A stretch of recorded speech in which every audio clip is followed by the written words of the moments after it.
Sinqerisht nuk e di se do ta trajtoj sot këtë intervistë me ty. Do të ndihmoj unë të tregoj historinë si fillim. Jo, nuk e kisha ty. Kisha fjalën për një situatë dhe një rrëfim syiti ku është një djalë që denoncon për abuzimin që ka bërë dashura. Dhe kjo është e rrallë në shoqërinë tonë. Zakonisht ndodhet kundërta. Nuk ndodh. Po pra, nuk ndodh. Pse? Nuk ndodh se kanë turp. Jemi mësuar të dëgjojmë që burrat rrajnë dhe abuzojnë gratë. E kundërta do të ishte turp. Ti nuk quhesh burrë, por edhe në bien pre dhunës. Edhe dhunës, por edhe pre përdhunimit dhe sabotazheve apo shantazheve. Ja, ti marri me radhë se ka shumë pyetje që duhet të bëj. Si fillim kur na ke shkruar tek Meska, na ke treguar se ke dashur që të tregosh historinë tënde të abuzimit nga ishe dashura. Po, Për çfarë abuzimi po flasim? Për abuzim në nivel psikologjik, emocional, fizik? po të gjitha më ka bërë të bëj gjëra që nuk doja t'i bëja. Të gjitha llojet e abuzimeve. Sa kohë kishe me këtë marrëdhënie? Sa kohë kishe me këtë vajzën? Sa zgjati abuzimi? Kam qëndruar një vit, abuzimi ka nisur që në fillim, pas një muaji, para se ta njihja unë, bëja një jetë normale. Kisha patur disa lidhje, tek tuk, një lidhje të gjatë mbi 2 vite. Dhe pastaj me goca jam njohur në bar, në lokal, në kafene, më shumë. Ku gjuheshim dhe pastaj dilnim në një takim me njëri tjetrin. Ndërsa vitet e fundit, kjo gjë ka ndryshuar. Tani më shumë njerëzit lidhen me këto online-et dhe unë aty e njoha të dashurën. Ishte një program. Ose ishte dashurën të them se. E pash në Facebook një ditë, i bëra një friend request, edhe kur ajo më pranoi, unë i shkrova. I çova një fjalë kur i thoja përshëndetje. Dhe ajo pastaj më ktheu direkt mua përgjigje. Ashtu nisëm. Me bisedën, filluam të flisnim për gjëra të përgjithshme, si shoku. Si nis, domethënë, biseda në Facebook, ti e di. Pastaj nisëm të bënim biseda edhe më intime për jetët tona personale, derisa unë mendova edhe një ditë i kërkova të dinim bashkë. Jetonim të dy në Tiranë. Unë kam disa kohë që kam ardhur. Mirë po, ajo nuk pranoi të takoheshim, edhe pse kishim disa 2 javë që në flisnim në Facebook. Si pasaj donte më shumë kohë që të njiheshim. Që ashtu më thosh që të ndjej edhe sigurt se nuk kishte shumë besim. Nuk kishte besim të dilte me dikë nga këto Facebooku, çfarë quhen sociale. E besova dhe i lash kohën, që të bëja si kur kisha që të bëja. Po ndërkohë çdo ditë që kalonte ajo bëi edhe më intime në bisedat që bënte me mua. Më kërkonte në fillim foto, pastaj më thosh video. Çfarë do t'i bëja, kur do të takoja, e që më thonte pastaj pozicionet. Çdo gjë më kemi folur. Arritëm deri aty sa ne bënim edhe online bënim. Me kamera? Jo, më të kamera, unë vetëm me shkrim. Unë i qoja foto kur isha në qef, kërkoja që të më niste dhe ajo ndonjë foto. Por ajo gjithmonë më thoshte se kishte turp. Më kërkonte foto nudo vazhdimisht, dhe unë ja qoja mos e qef, më pëlqente. Më pëlqente shumë edhe si femër, edhe më pëlqente t'i qoja edhe fotot e mia. Edhe pse ishte më e madhe, se unë nuk e kisha problem. Madje kjo edhe më pëlqente. Më shumë se më duke sikur nuk kishte komplekse. Dhe unë e ndisha në çdo fantazi të saj që më thoshte. Në çdo fantazi më trego pak. Tani edhe ti më trego pak.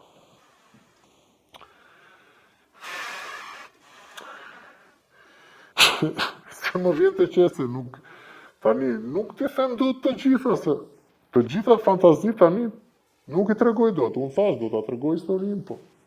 Shiko, të pyes sepse këtu mund të ketë qenë momente që të ka dhënë sinjalet e para që ajo mund të ketë qenë një abuzuese dhe ti nuk e ke marrë, nuk e ke kuptuar në ditët e para të marrëdhënies tuaj. Jo, ma, ajo shpesh më kërkonte çdo bëj për të, donte që të luaja, kishte fiksim këmbët që të luaja me to. Asnjëherë nuk më tha ndonjë nga ato që donte të bënte vërtet se ç'mendon ti, do shkoja unë po të më thoshte që më pëlqen të ra. Ajo më thoshte më pëlqen të ra me kamzhik. Do shkoja unë? Në kamzhik? Kamzhik seksi do thuash?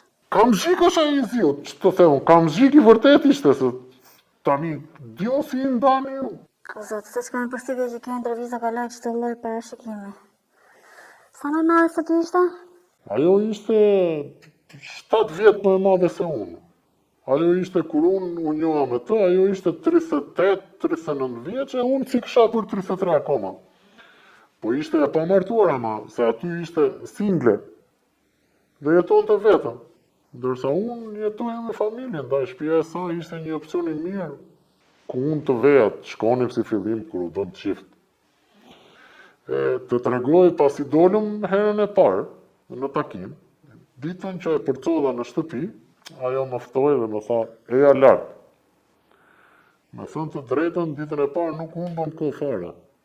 Jo takimi i parë, jo i dytë apo i tretë, siç e kanë me tema këta, se kishin konsumuar disa gjëra që herën e parë shkoj gjë shumë mirë më për mua. Fjeta atje dhe kështu kaloj një muaj më u knaqe. Gati çdo gjë normale e kisha. Pastaj, pasi kaluam gjithë të kohë, nisën këto skenat e xhelozisë, ajo telefoni im, më shumë rinte në duart e saj se sa në duart e mia. Më merrte çdo gjë. Po, kjo ndodh. Për ty ky ishte abuzim. Moj, nuk kam kaluar akoma atje. Por gjithsesi më pse kjo nuk quhet abuzim dhe kjo. Kur të thyen telefonin dhe të lë pa telefon. S'është abuzim.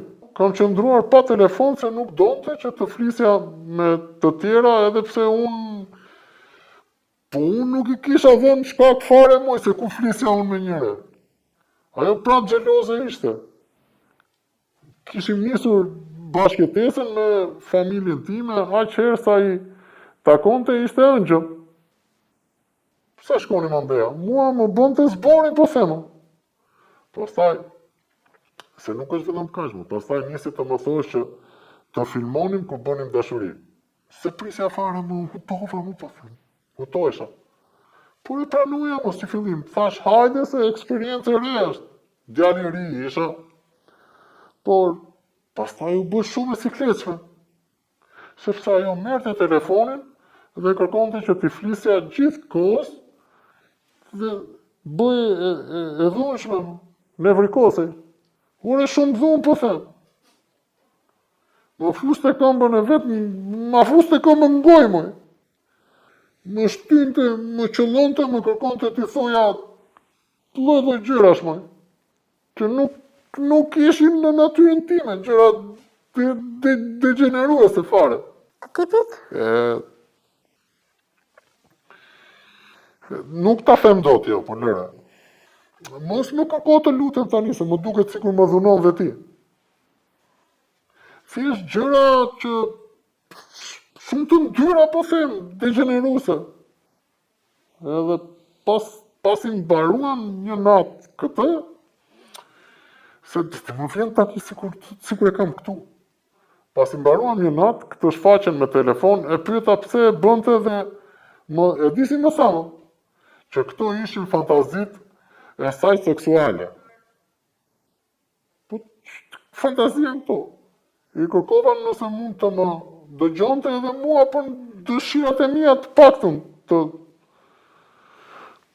thoja edhe unë ndonjë gjë nga ato që kisha fiksim. Më kthye me ato argumentat e saj që ti nuk më do. Ti mendon se unë mendoj vetëm për veten time. Edhe vetëm kështu gjërash më thoshte. Unë mendoj vetëm për ty, edhe për ty, e tjerë. Ndaj nuk e zjasja më unë i zjo, kështu zjasja pastaj. Pastaj nisëm këto zonkat. Kishin kaluar 2-3 muaj dhe ajo bëj më egër, më bëj kështu si quhet ajo, posesive. Kur veja në shtëpi, kisha një kontroll rutin. Më ishte lakurishmu, sa hyja në shtëpi. Dhe më shikonte me inci se mos kisha ndonjë nga këto njollat që të lënë në trup apo të puth ndonjë, mos kisha ndonjë shenjë. Më shikonte bluzat e gjitha, mos kishte në një me kap nga këto të femrave tjera, pastaj më nuhaste, si qenë, më nuhaste që gjithë kohës. Mos kisha ndonjë parfuma, ndonjë gjë nga femrat e tjera. Një ditë, më erdhin majt fundës me këto kontrole. Dhe doja dilja nga dera për t'i shpëtuar. Tani, s'doja të bëja ma, doja t'i shpëtoja sherrit të radhës. Po s'më lama. Më zuri derën dhe më tha, nëse del nga kjo derë, më tha, familja dhe shokët, edhe kështu më tha me vërtet, familja dhe shokët marrin disa video në telefon, të shikojnë që bën djali apo shoku i tyre. Ore u tromba po se më mbeta. Ajo po më përdor të video tona si shantazh. E ndene, e pastaj thash, ku janë videot? Pse më shantazhon? Nga ai moment, e di se më tha. Më tha, do bësh, ç'të të them unë. E më e keqja, nuk ishte kjo më, jo. Më e keqja ishte që unë nuk e dija ku ishin videot, ku t'ja kisha treguar videot. Po kisha turp më. Nga ajo ditë gjithë s'ka, pastaj ndryshoj. Unë isha si i nështruari i saj. I nështruari i saj edhe në shtëpi. Nëse nuk i çoja ushqimin, e donte ushqimin dhe në shtrat. Se nëse nuk ja çoja atje, pastaj fillonte me kërcënimet. Pastaj edhe të godiste më, kishte dorë më. Kështu i thonë, kishte dorë më të godiste. Nëse nuk bërë në krevat çfarë nuk kërkonte ajo, vjoni sërish me kamshike, me grushta, edhe filloni shkena, më fuste këmbën në gojë, më fuste këmbën. Unë nuk e di, do më thënë dhe një qenë mund të jetonte më mirë se sa unë. E sa ere kisha menduar, shkoja edhe në polici moj se, po kisha frikë mo. Mami më kishte parë të nxira herë pas here, dhe gjëja që ndonjë justifikim, qa nuk sa joja pastaj. Të linte shenja të dukshme në trup? Po ti moj, më dëgjon mua që themo. Ore po them më rifte me kamshik. Më kafshonte, më godiste. Kisha më kafshonte shumë e më linte pulla sa ndë këte. Ku nuk kisha më. Ajo me linte pullat në ftyrë, më thoshte që sa herë të shohin, ta kuptojnë që dhe ti ke një grua, je i zënë, ke një të dashur. Edhe pastaj më thoshte se ti e i imi. E kështu ndodhi, pastaj presioni shtoi nga një ditë në ditën tjetër. Ore unë edhe kur punoja isha te mamaj nuk e jepja rrogën. Rrogën që merja nuk e prekja, e jepja gjithën asaj. I gatuaja, por nuk haja para asaj se bëja punët. Ore çdo punë po them. Ishte torturë më. Kisha shumë presion. Ndjesha shumë keq. E fundit që më shkonte mendje, isha të bëja dashuri me to pastaj. Ajo donte dhe më nervozoj shumë. Kur unë nuk isha në formë, po si t'isha në formë, nuk më ngrije më, ku më ngrije që mua? Nuk ishte si ato fillime dhe fare. Kisha hyrë në një fazë, që meri më i po them. Ishte terror seksi. Ishte gjëja e fundit për të cilën mund të më shkonte mendja mua. Ajo bëj çdo herë më agresive më i të them. Po kur pastaj filloi më merrte lodra e më thoshte, shiko, hajde, ec, mori jashtu. Ko ti do të tregoj më ti, di ku ishte kulmi? Kulmi ishte kur më solli dikë tjetër në shtëpi, thame që ti nuk bën dot gjë. Më shikofa. Edhe më kistjem një djalë të huaj. Më detyroi ta shikoja si qen aty te krevati. Nuk lëvizja dot. Dhe kjo u bë pastaj e shpesht. Sillte shoqe, pinin çfarë të nuk pinin aty, bënin edhe kështu nga këto lesbirga, ato gjirga që janë këto dhe më mbanin aty. Më degeneronte fare po them. Më degeneronte muj. Pse nuk fole me dikë nga familja? Pse se mora asnjëherë guximin që të flisje me një familjar, me një mik, me një shok? Po kisha turp, më ç'ti tregoja? Nuk tregoja dot, më. Çështja e videove kishte marrë një tjetër kthes. Ajo futej në disa sajte nga ato të XXX, që janë ato të pornove dhe bënte lidhje live. Ore po të them isha zhytur aty ku nuk bante më. Si dole?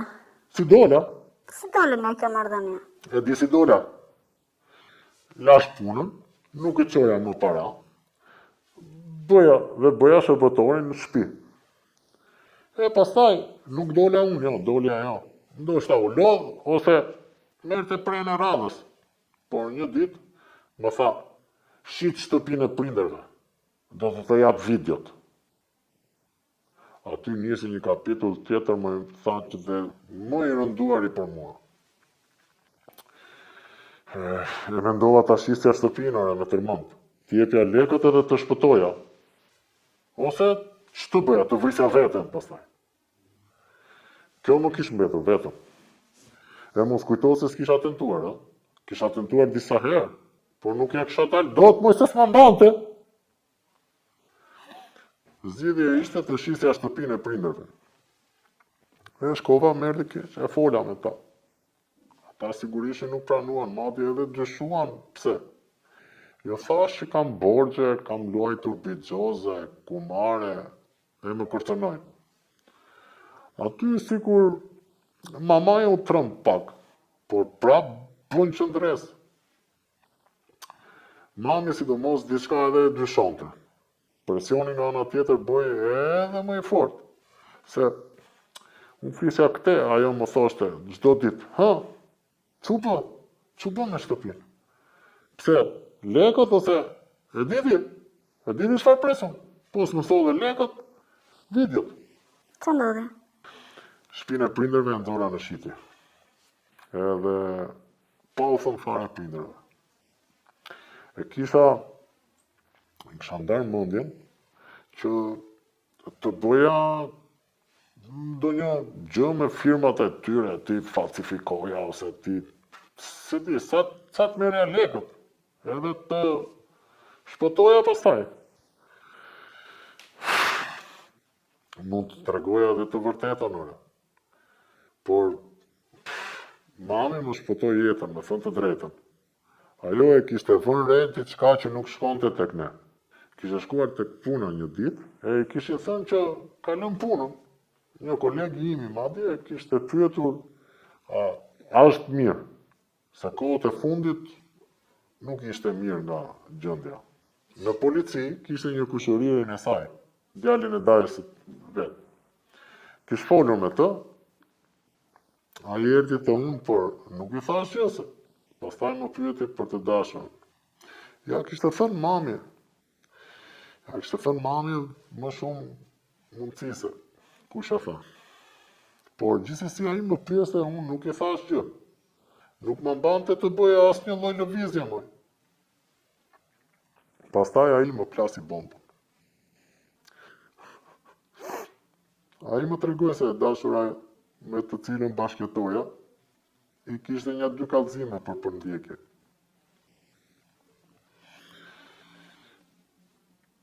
Nëse do kisha ndonjë ditë nevojë, më tha, hajde. Aty më trafoj vete. Me të thëmë drejtën me zi e prisja një ditë të tjetë.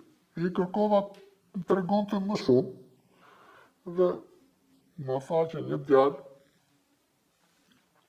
e kishte denoncuar për dhunë. Edhe jo vetëm për dhunë, por edhe për përndjekje. Ai më pa që kisha ndryshuar me një herë shprehjen e fytyrës, se normal një fytyrë më vinte, një fytyrë më ikte, dhe dalloj që diçka më shqetësonte. Me të thënë të drejtën, burr, po ja plasa të qarit, edhe pastaj i tregova. Nëse të gjithëve do të na vije një kamerë në dhomë, Po të na vije të tërve, më tha, në dhomën e gjumit, do vjeshim në siklet. Ndaj mos u shqetëso. Mos të vit turp fare, më tha. Po, nuk ishte vetëm kjo. Kur të gjoj pjesën tjetër të historisë, a i mori në telefon, se di se kë, dhe erdi më mori me një makinë policie. A i që ndroj me mua deri sa morëm të gjithë deklaratën. Ja dhash me të shkruar të gjithën. Nuk është se isha liruar akoma, edhe pse e kisha hapur thesin, pra kisha frikë moj se mos ajo merte vesh dhe më hithe video dikua. Ku di unë ku që pjellë mëndja saj? Po shqyr nuk ndodhi, u arrestua dhe i bëri ca ko burg. Pastaj do këtë dalin dhe ajo, se kush e interesua më, si jam marrë më me të. As nuk e kam ndjekur më, as në Facebook, as në jetën e saj me qa bën tani. Por ajo ma shkatroj jetën, me thënë vërtetën. Çfarë ndodhi më pas me jetën tënde, si vazhdoi ajo? Po si vazhdojmë. Nuk krijova më lidhje për 2 vite atë, 2 vite e ca. Kisha frikë se mos ajo më dilte njësoj si ishi. Apo edhe më kesh akoma, mos ndoshta ndonjëra kishte dëgjuar ndonjë gjë për ato që kishin ndodhur. Aty më rrinte mendja gjithkohë. Se nuk është e lehtë të jetosh me damkën që rrinte e dashura, jo. Edhe unë se kisha qef. Është e gabuar, e di. Kështu thonë të tarë. Se mund të ndodhë, por nuk është e lehtë të jetosh me këtë peshë. Të zbururon, më qatë, të burë që është më. Po tani si janë? Po mirë, më e mirë. Tani mirë jam, e kam kaluar pak. Kam njohur dikë, jam martuar edhe kam edhe një fëmijë tani. Të karosisur në rrugë, do njëherë ishe dashur, di që çfarë bëhet me të? Jo, më. Ato nuk e di. As që dua ta di njërë, më mirë kështu, më, që dua të më dalë të më trëmbu. Jo, më jam rata, ajo më dhe në ëndër më dalë në rrugë. Në fillime e di si ka qenë, më. Fillime kur zura këtë të dashurën, vetëm ajo më kujtoj. E më thoshte, kjo e dashura që ç'ke ti që je kështu. Që ti thoj?